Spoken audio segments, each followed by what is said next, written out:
Welcome to Keith Knight, Don't Tread on Anyone, and the Libertarian Institute. This is When Will We Learn by Harry Browne on September 12th, 2001.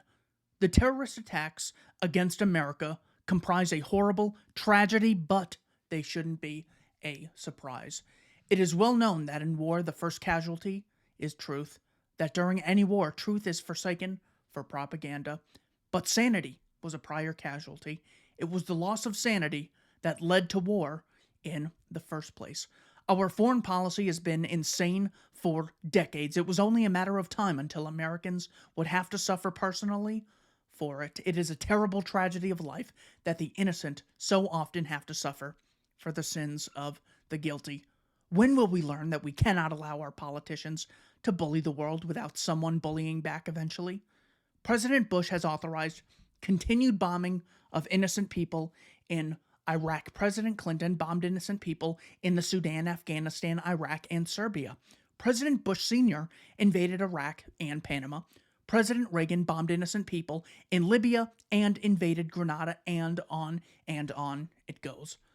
Did we think the people who lost their families and friends and property in all that destruction would love America for what happened? When will we learn that violence always begets violence? Teaching lessons. Supposedly, Reagan bombed Libya to teach Muammar al-Gaddafi a lesson about terrorism, but shortly thereafter a Pan Am plane was destroyed over Scotland, and our government tried to convince the world it was the Libyans who did it. When will we learn that teaching someone a lesson never teaches anyone anything but resentment, that it only inspires the recipient to greater acts of defiance? How many times on Tuesday did we hear someone describe the terrorist attacks as cowardly acts? But as misguided and despicable as they were anything but cowardly. The people who committed them knowingly gave their lives for whatever stupid beliefs they held. But what about the American presidents who order bombings of innocent people while the presidents remain completely insulated from any danger? What would you call their acts? When will we learn that forsaking truth and reason in the heat of battle almost always assures that we will lose the battle, losing our last freedoms? And now, as sure as day follows night, we will be told we must give up more of our freedoms to avenge what never should have happened in the first place.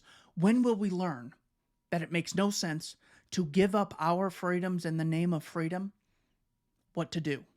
What should be done? First of all, stop the hysteria. Stand back and ask how this could have happened. Ask how a prosperous country, isolated by two oceans, could have so embroiled itself in other people's business that someone would want to do us harm. Even sitting in the middle of Europe, Switzerland isn't beset by terrorist attacks because the Swiss mind their own business. Second, resolve that we won't let our leaders use this occasion to commit their own terrorist attacks upon more innocent people, foreign and domestic, that will inspire more terrorist attacks in the future. Third, find a way with enforceable constitutional limits to prevent our leaders from ever again provoking this kind of anger against America. Patriotism? There are those who will say this article is unpatriotic and un-American, that this is not the time to question our country or our leaders.